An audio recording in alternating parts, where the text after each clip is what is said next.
Good evening and welcome to Scotland at 7 on this Friday, the 29th of November. I'm MacKenzie, and at this point, I usually say bringing you news from Scotland and around the world. Tonight, however, we have a narrower geographical focus and look at one of our European partners who, like us, will celebrate their patron saint, St Andrew's Day, tomorrow. Romania. Romania has been making headlines for all the wrong reasons this week. Chaos in Romania, says the international press, was the first headline I saw on Romanian television this morning. We'll take a look at what's happening there in a little while. But we start the programme, as we always do, with an update from Ukraine on this day 1009 since the full-scale invasion of the country by Russia. A massive Russian overnight attack from Wednesday to Thursday involving S-300 anti-aircraft guided missiles, cruise missiles and drones targeted civilian infrastructure across Ukraine, an attack Energy Minister Herman Halushenko described as a massive blow. In the Lviv region, 515,000 households were left without power, and in Rivne, over 280,000 were left without electricity and with water outages also. Some supplies were deliberately turned down or off for safety during the onslaught, but at one point, 1.5 million homes across the country were without power.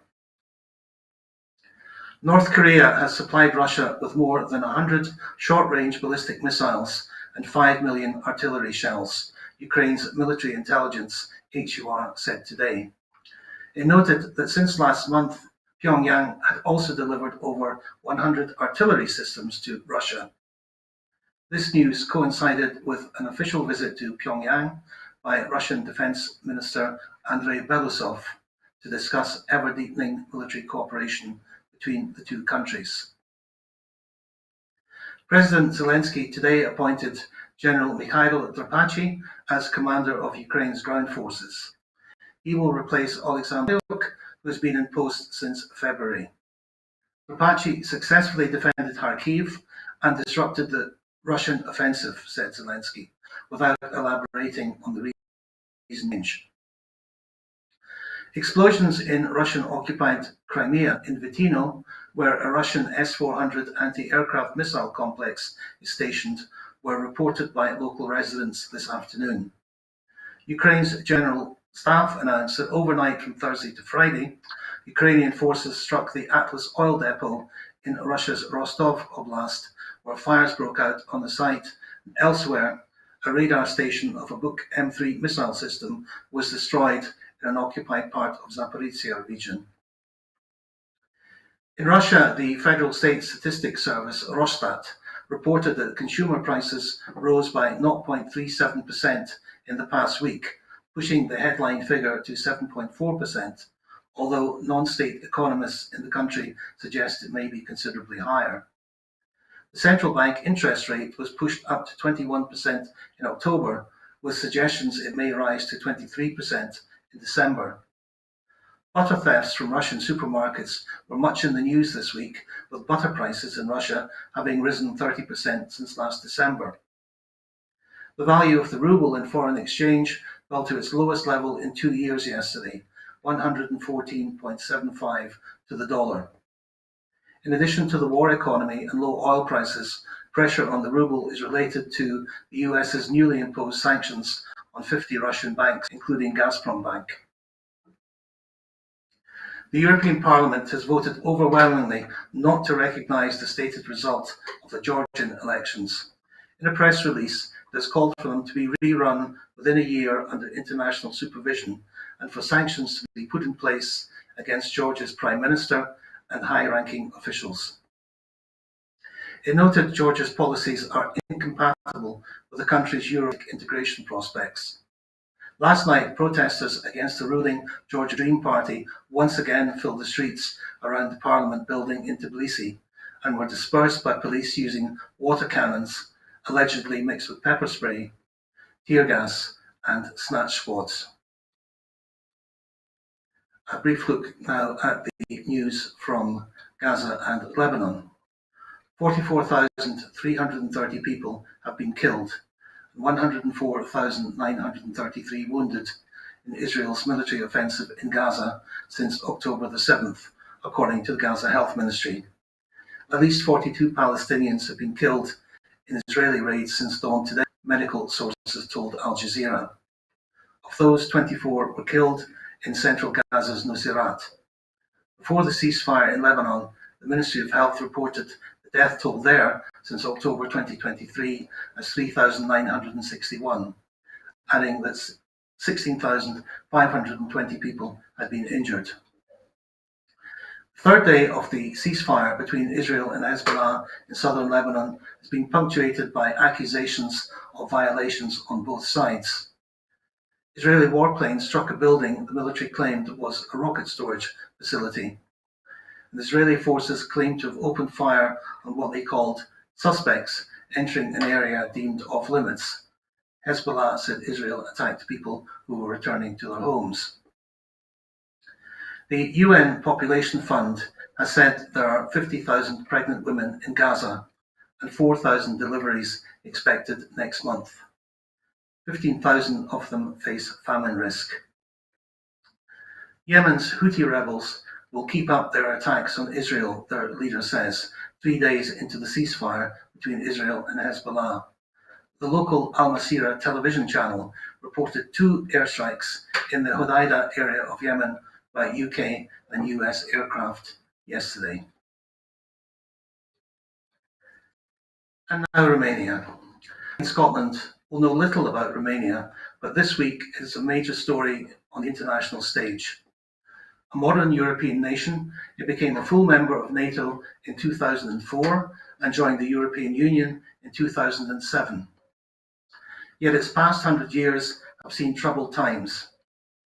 Fascism rode in the country in the 1930s, and the legionary state, a totalitarian fascist regime, was in place from September 1940 under the control of Marshal Antonescu, in partnership with the Iron Guard, a paramilitary branch of the Legion of the Archangel Michael, formed by Cornelio Zelia Cotriano in 1930 and led by him until his assassination in 1930, who was the orchestrator of the Holocaust in Romania, tried for war crimes and executed in 1946. After the war, Romania was occupied by Soviet forces and then ruled by the Romanian Communist Party until its overthrow in 1989, the last removal of a communist government in a Warsaw Pact country, and the only one where this was achieved by violence. I mention this not as a potted history lesson, but because in some senses Romania has not moved on fully, and these names I mentioned are still themes in modern Romanian politics, as the pictures from the demonstrations in Bucharest and other Romanian cities over the last 3 nights show.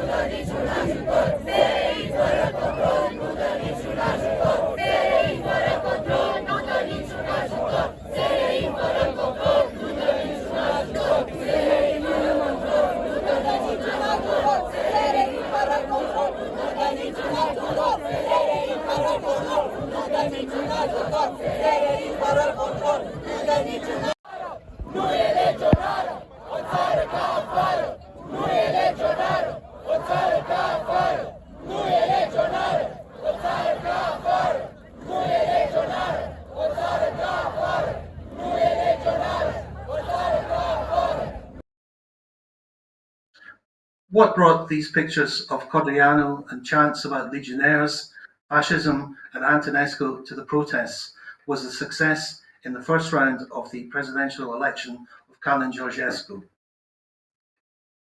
appearing in the picture there. A hitherto unfancied candidate, he did not even feature in the first 5 in the opinion polls immediately before the election.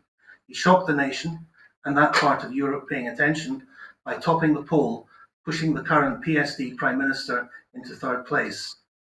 Breakfast news programs on Monday morning were trying to explain to their viewers just who Georgescu was.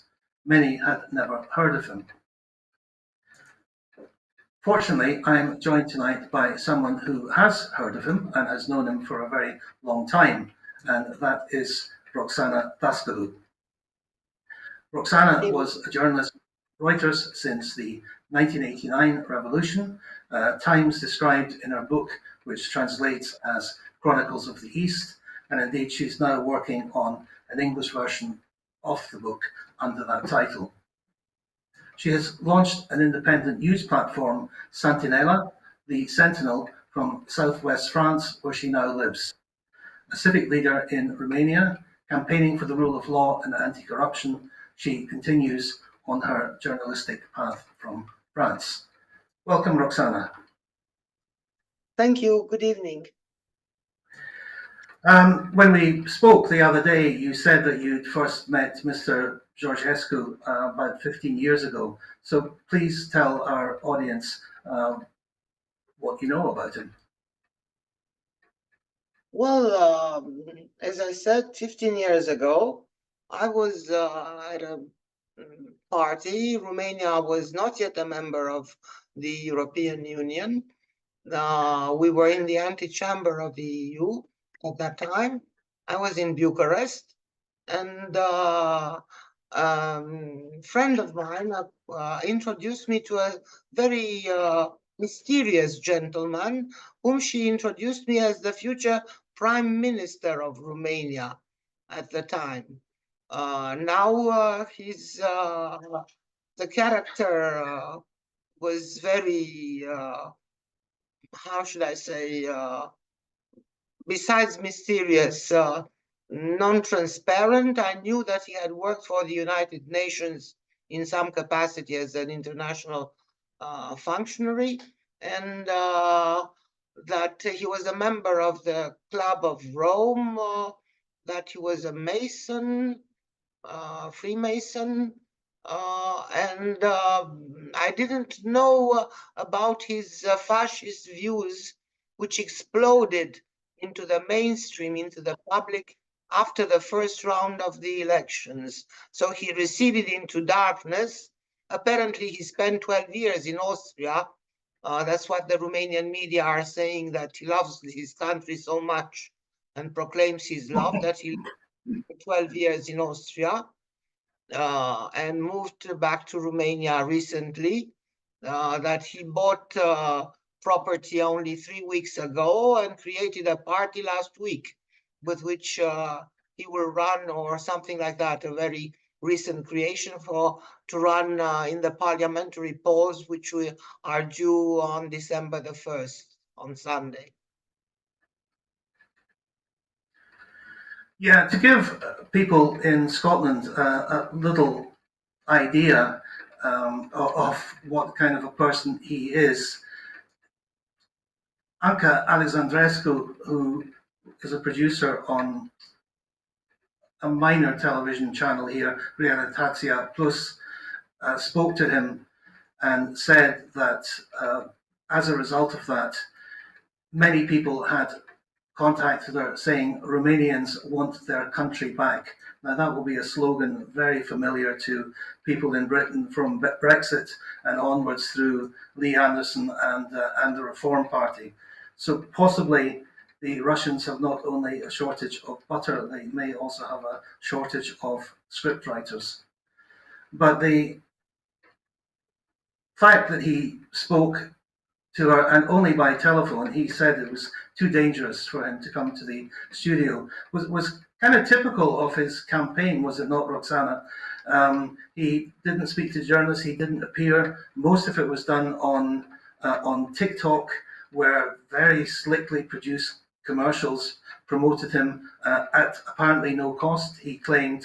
And there have been many humorous memes in Romania about the so-called TikTok Messiah, because he campaigned with appearances in pictures of churches, on horseback, and doing judo. That kind of reminds me of someone. I can't quite put my finger on it at the moment. Who also tried that. Putin. But can you tell me something about his campaign? Yes, we nickname him and we are making jokes at the moment. What can we are left with a sense of humor, I hope at least, to keep an even face on this disaster, electoral disaster that I can call the tsunami at the vote. This character who was nobody in the polls, who was nobody in the opinion polls. He was ranked 8th or 9th in the opinion polls with one-digit scores. Emerged first in the first round of the vote. Excuse me. In the first round of the vote last Sunday, with with 2.1 million votes, ahead of his pro-democratic competitors, who ranked number 2 and 3, including the current prime minister, who ranked number 3 and who had been forecast to win the first round. So he is a candidate from the shadows. We call him the shadows of the internet, of the social media.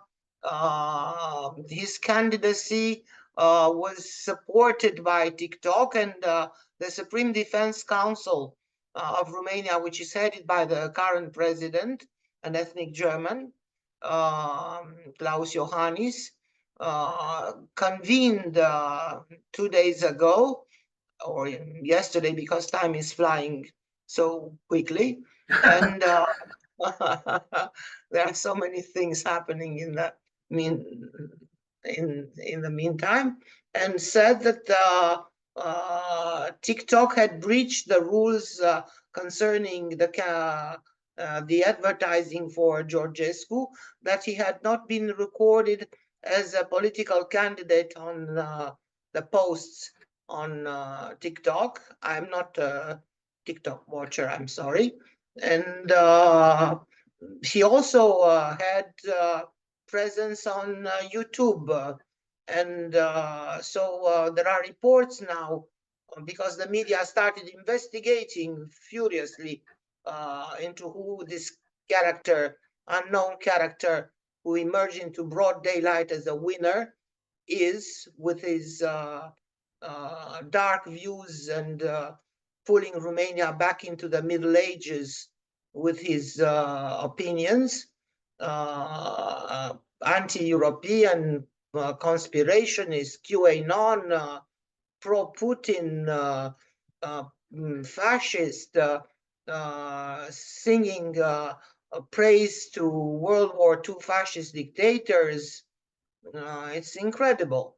And pitying Romanians at the same time, saying that this country has been, the conspiracy theory, as globalism has destroyed this country, the European Union has destroyed this country, the European Union is doomed, and we need to go back to Moscow because the light comes from Moscow. He speaks of, in another tone, he speaks of Caesarian about women, that women should be at home, not in politics, and that the divine thread was cut by women who had given birth by Caesarean section. If you can believe that there are people who vote for such tenets, for such arguments. He's anti-vaccine, of course, vaccine, of course, and incredible. As I said, Douglas, he's pulling Romania back into the dark Middle Ages. Yeah, you're talking about his campaign on TikTok, but G4 Media did a lot of investigation and identified troll factories who were taking the TikTok medias, putting them on Facebook, and adding pre-scripted comments to them to boost it. So it looks like a very well organized operation. And after the experience in Moldova, I don't think we need to look too far in determining where that came from. Oh, the Supreme Defense Council named an cyber attack that Romania has been the target of a cyber attack by hostile state entities, of which the Russian Federation was named by name by the Supreme Defense Council, which is chaired by the president and includes the heads of the intelligence services. And I don't think that the communique which we got, the public, the press release that was released after the meeting of the Supreme Defense Council, which named these attacks, which said that TikTok will be, not prosecuted, but they will look into the financing and into the way that there have been breaches in the protocol of TikTok in favor of this candidate and not of the others, to favor massively this candidate, to turn him into a viral product. So I suppose that there are things that we have not been told, and Georgescu is now called by many Romanians Kremlin Georgescu. Yes, indeed. It's quite important, Roxana, for our viewers in Scotland to understand what the president is in Romania. It's not like Trump in the United States, an executive branch. He has a different role and a different relationship with Parliament. He can do a lot of damage, undoubtedly, the president, but perhaps you could explain a little bit about the powers he has and the powers he doesn't have. Yes, the president is in charge of foreign policy. He names, he appoints ambassadors, and who are agreed then by parliament or not, but usually they are. And so far they have been. Then he's also the head of the defense, as I said, of the Defense Council, the head of the army, the supreme commander of the armed forces, and with his Supreme Defense Council, which is in charge of defense and security matters, national security matters.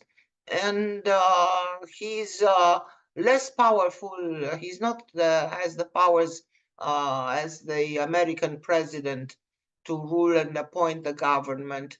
He names a prime minister at the proposal of parliament from the parties which won most votes in the election, or whichever majority.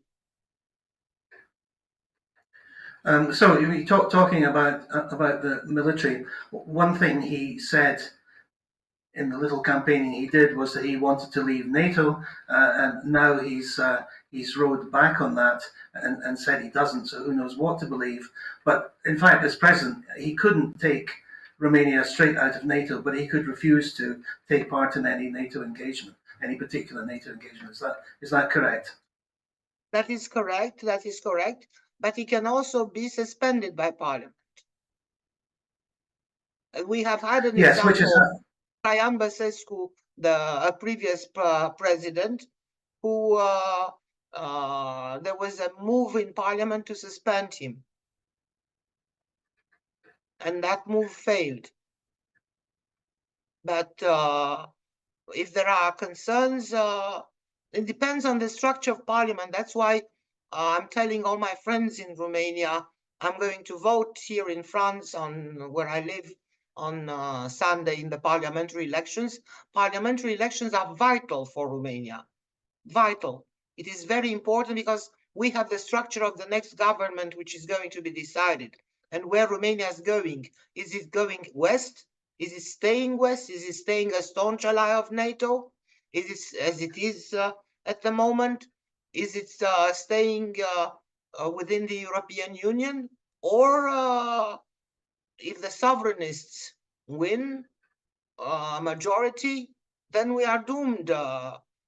It's going to be very difficult, not only politically, but economically and socially, because there are people in Romania who say that I was talking to somebody the other day, and I was surprised, an intellectual, who said we should join BRICS.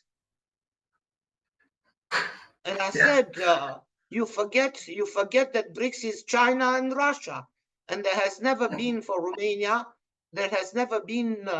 Look at what Russia's neighbors are. What's happening to Russia's neighbors? They get invaded and bombed like Ukraine, like they get invaded and destabilized like Georgia. There's attempts to destabilize them like Moldova.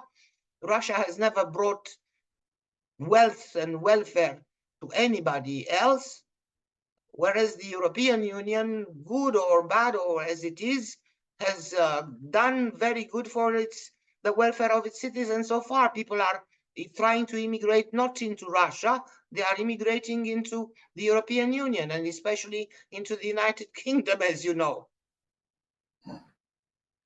Yes, which leads me on to the next question I wanted to ask you.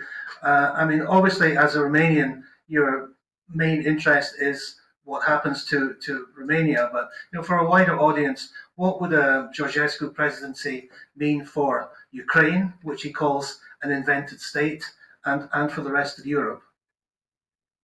That would spell disaster. That would speak. He says now he is for peace.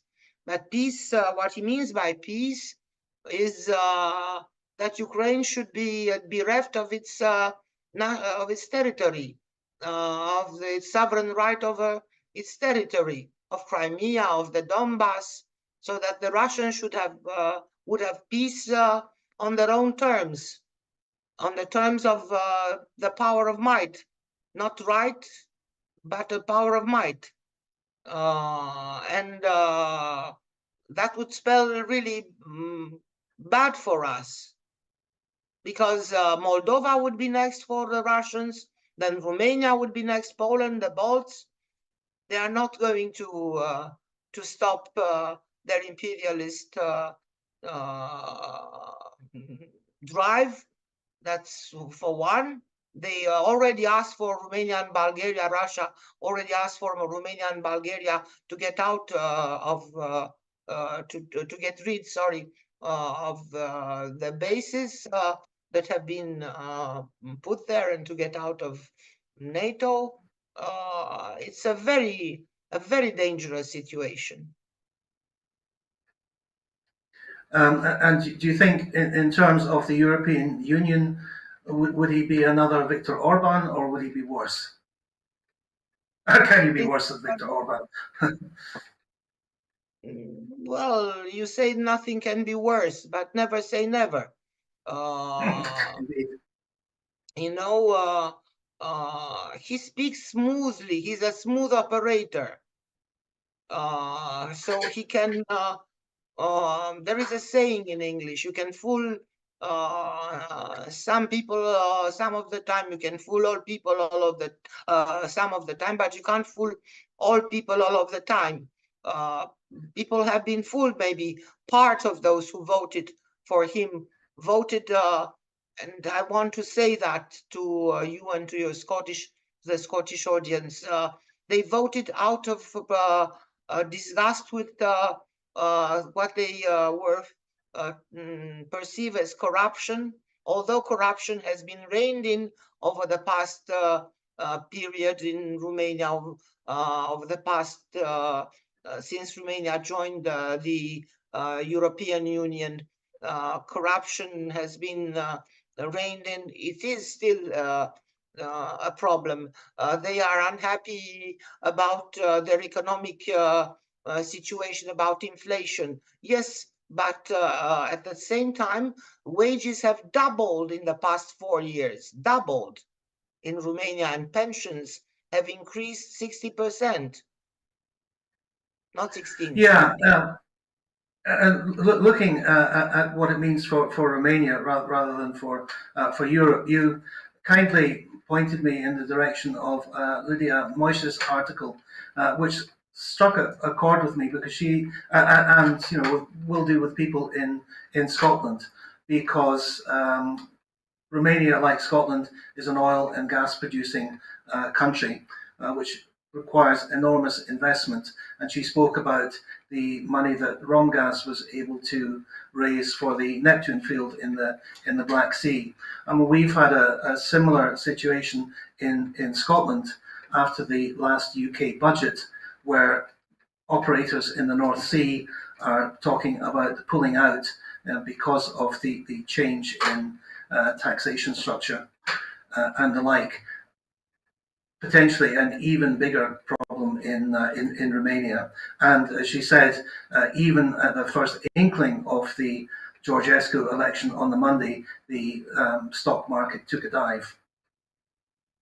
Yes, it's true. The market is right, and not only that the market took a dive, but the vice governor of the Romanian Central Bank came out in public and made a statement that the central bank was trying to support the local leu currency. We are not in euro. In the eurozone, we have a local currency, the leu, which is currently more or less at 1 to 5 and has been kept on an even keel by the central bank over the past 4 years or so.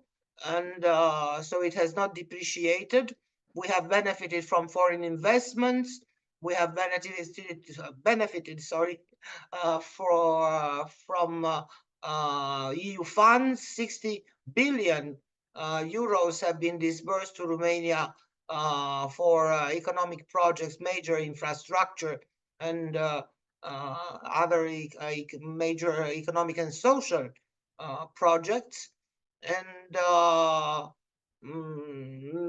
there was a run on the leu. People panicked and started withdrawing their, selling their, or withdrawing, selling the stocks and pulling out.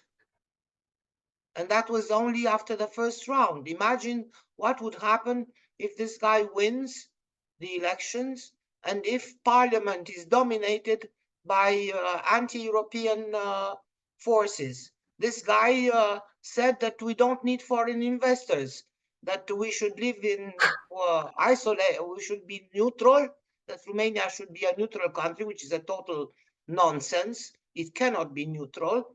Look at its geography, and it's impossible to be neutral with Russia at your back.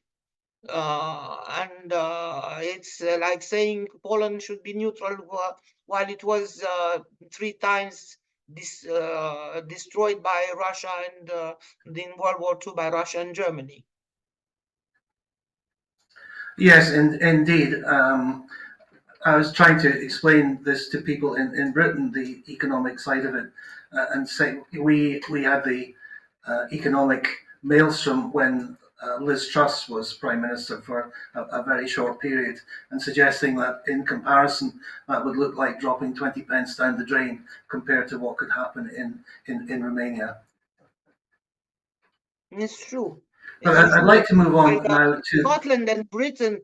Don't forget, you are our oldest parliamentary democracy in Europe. We view you like that, and even if Britain is no longer a member of the European Union, and I know that people looked up what the European Union is and means after they voted for Brexit. They looked up on Google, they Googled, as they Googled for who Georgescu is after they voted for Georgescu in Romania. Well, the consequences are disastrous. I'm not saying are disastrous for Britain, are not as good as expected for the United Kingdom, but the consequences for Romania would be disastrous economically. Yeah, well, as you know, the Brexit decision was based on voters in England, and Scotland voted 62-38 in favour of staying in. But I'd like to move now to the protests. The film I was a film I took in Piazza Vittoria of people who were there, who were mainly students, and during the time they were there, in this phone call to the television station, George Escu said, "As a parent, um, please tell your children to get off the streets before something really bad happens to them." Which just, I mean, if anything stinks of fascism, it was that. But clearly, it rang true, because I tried to interview people there, and a very articulate political science student said to me that she didn't want to appear on camera, but I could use her words. And again, the Realitatsia brought out this psychologist to say that these young people didn't know what they were protesting against, but they most certainly did. She said to me, "We are fearing what is going to happen to us in the future. We want to keep democracy. We don't want history to repeat itself."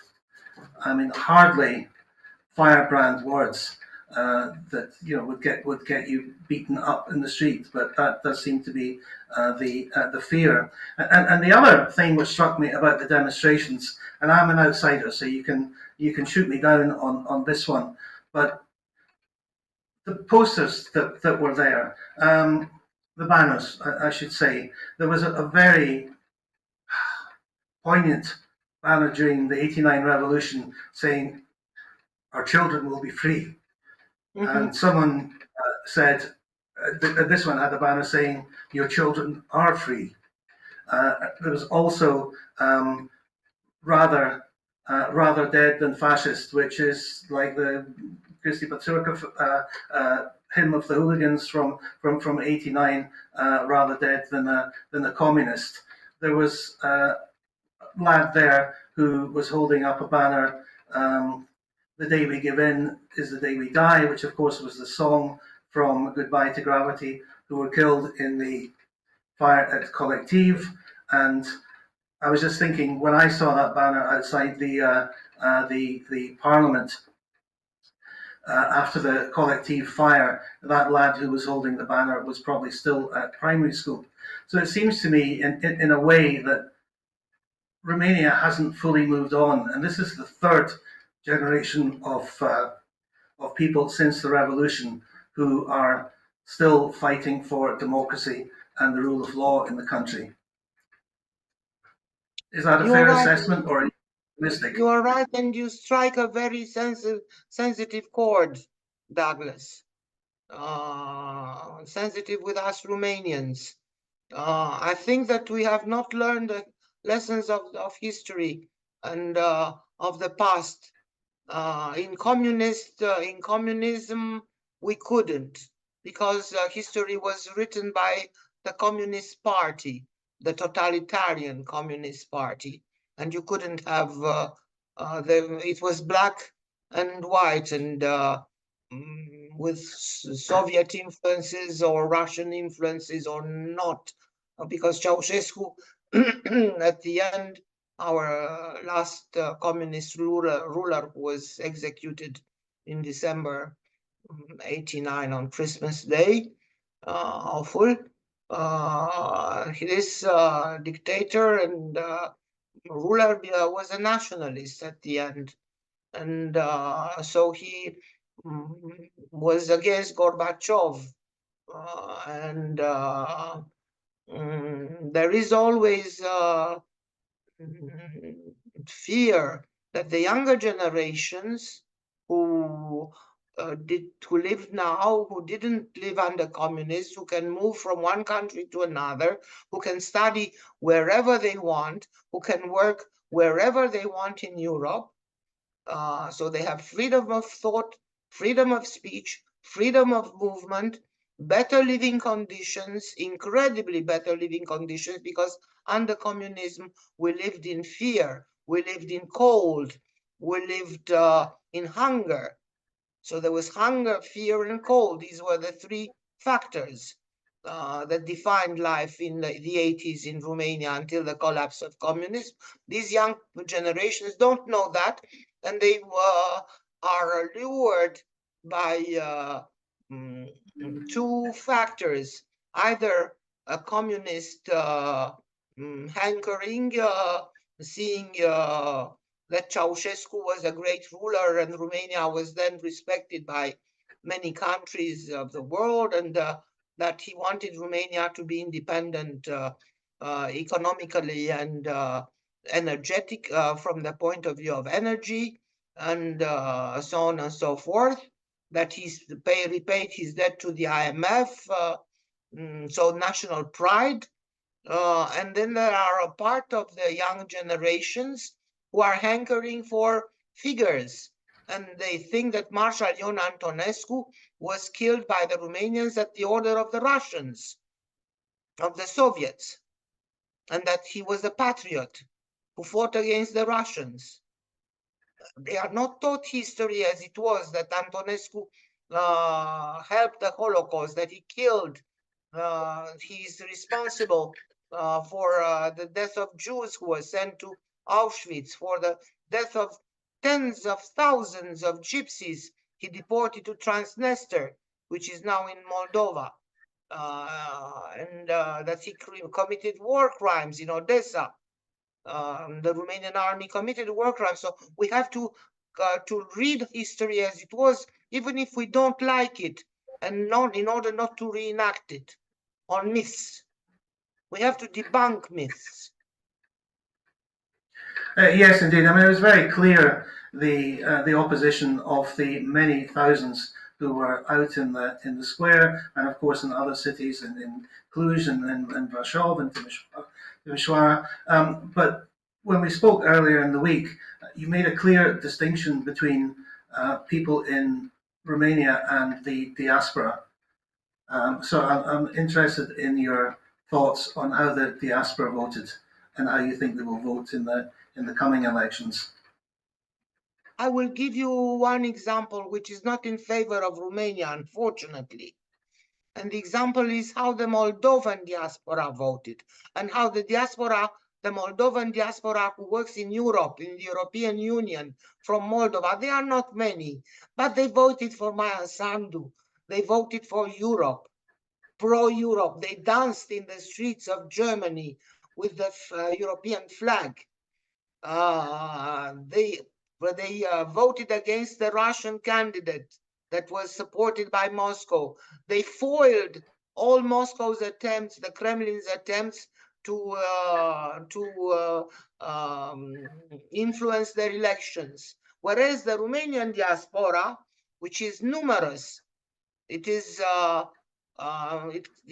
by some counts 5 million Romanians live in the European Union and in the United States, but mostly in the European Union.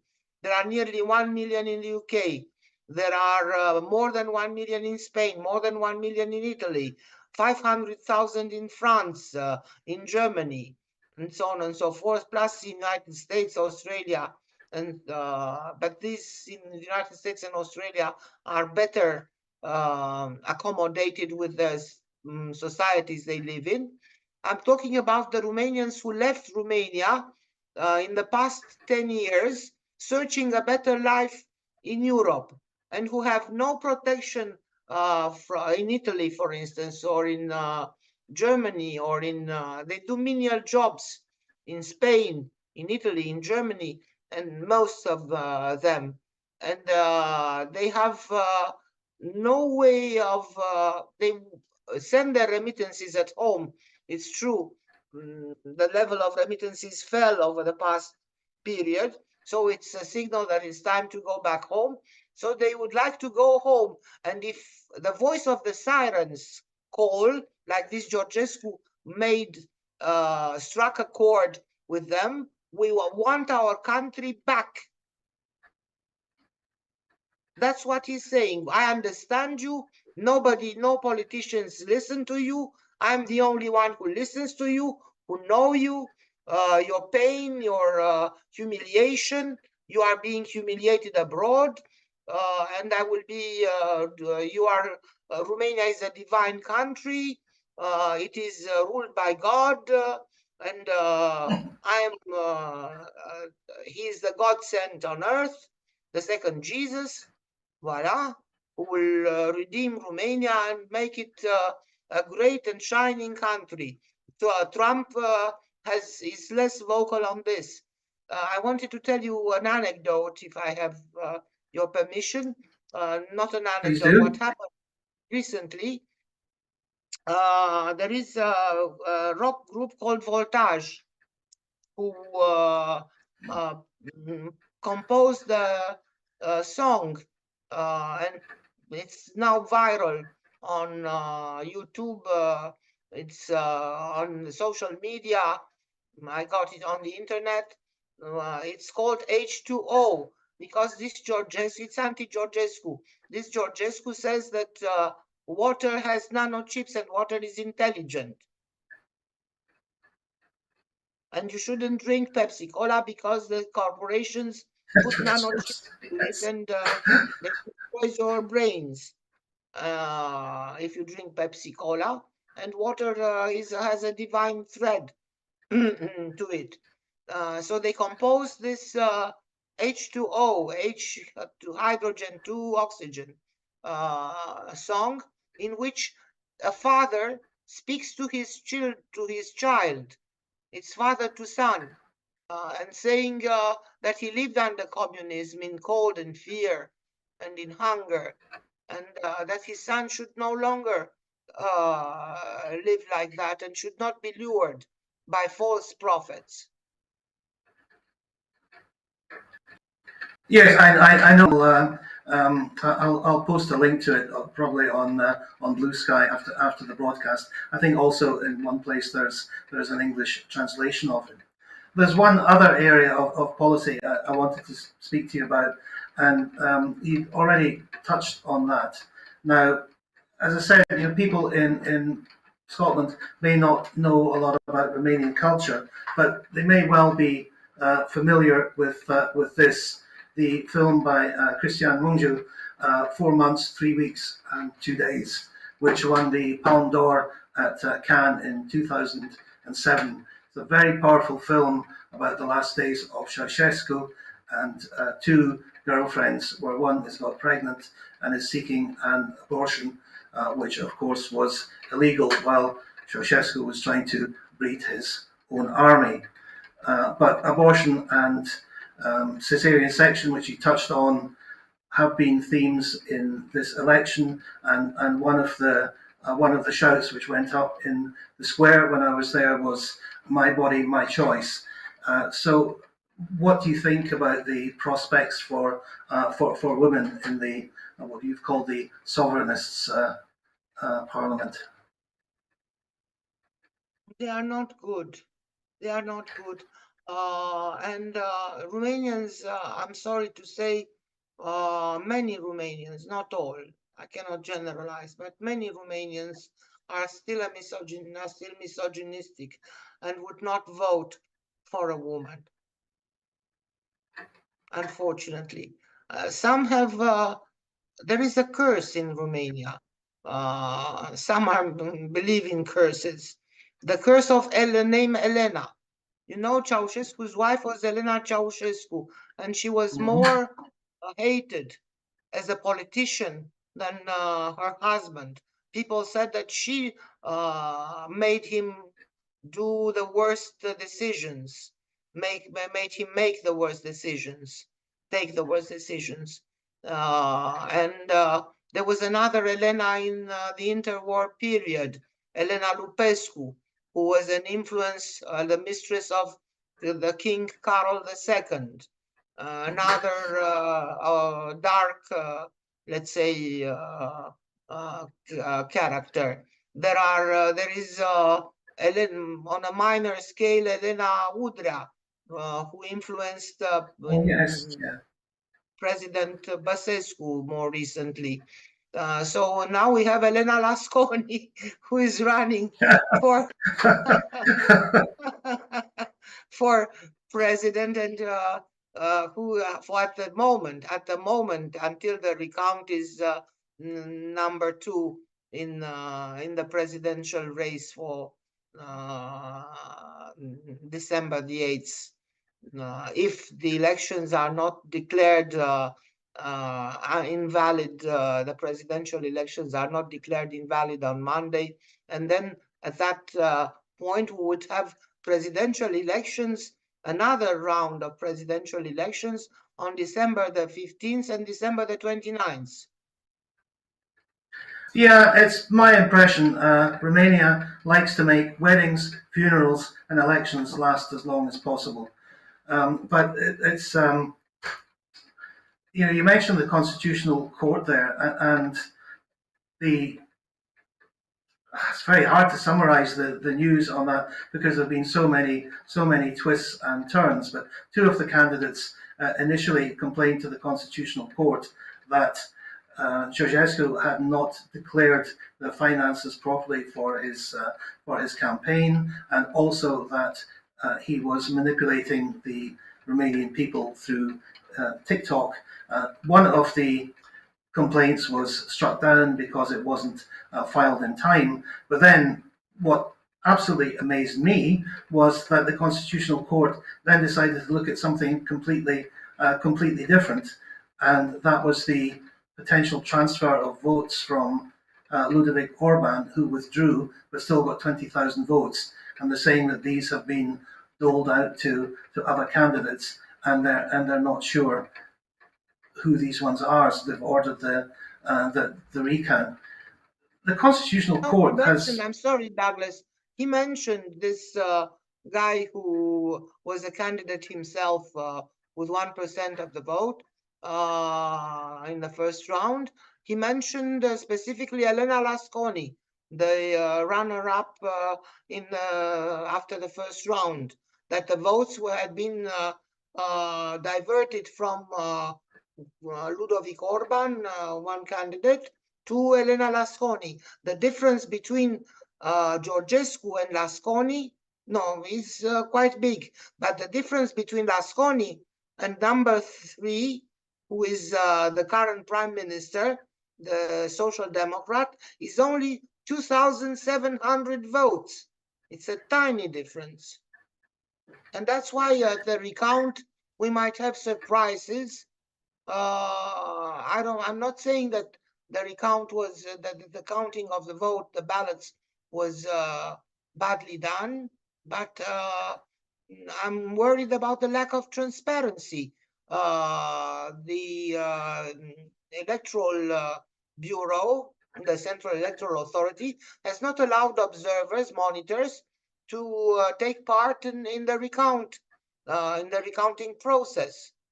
And so it's done behind closed doors. It is very tedious. They have to count more than 9 million votes.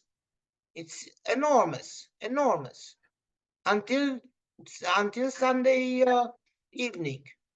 They have to finish it. Yes, I mean, the Constitutional Court has played a very strange role in this election, going back to before the election and striking down the candidacy of Diana Șoșoacă, who, because she had unconstitutional views. But they're surely no more unconstitutional than Călin Georgescu's views. Right, you are. Okay. There were protests at that time from all the political class, the democratic forces in Romania and the civil society, that this was an incredible interference into politics, that the Constitutional Court in Romania, which is politically nominated, is actually a political instrument. It is not, it has nothing to do with the electoral process. It should not interfere with elections. Yeah, I think that will also strike a chord back in Britain with, when we think back to the Conservative government's ideas that they would appoint political appointees to the Supreme Court in Britain. But There we must leave it. Thank you very much, Roxana, for a fascinating insight into politics and the thoughts of Romanians. And all I can say is I hope it turns out for the best and it turns out peacefully, and that when we come to visit Romania in the programme again, it will be to talk about its role in the European Union and in NATO and making things better for the future. But thank you very much for your contribution tonight. You're welcome. Thank you. Goodbye. So just before we go, I would remind you, as I always do, that Broadcasting Scotland, we depend on the generosity of our supporters. To everyone who has donated, and to everyone who has signed up to make a regular monthly payment, thank you very much. We set our current fundraising target in April, hoping to reach 36,000 by the end of the year. It is November and we have raised just over 17,000. However, to pay our bills and survive, we need to raise 12,000 now to get us back on target. We face costs of over £4,000 every month, but only receive donations around 2,500. We urgently need more regular subscribers, but we need to clear our debts as well. We are at crisis point and really need your donations right now to be able to pay our bills and survive. Our programmes will always be free to view. However, if you can afford £5 a month, please consider becoming a Broadcasting Scotland supporter and please donate whatever you can afford. Thank you. I hope you have enjoyed a slightly different format to Scotland at 7. And please join us on Broadcasting Scotland. The full Scottish will be on at its usual time on Sunday. So thank you for watching. Thank you again, Roxana. Have a good celebration of St Andrew's Day in Romania and in Scotland, patron saint of us both.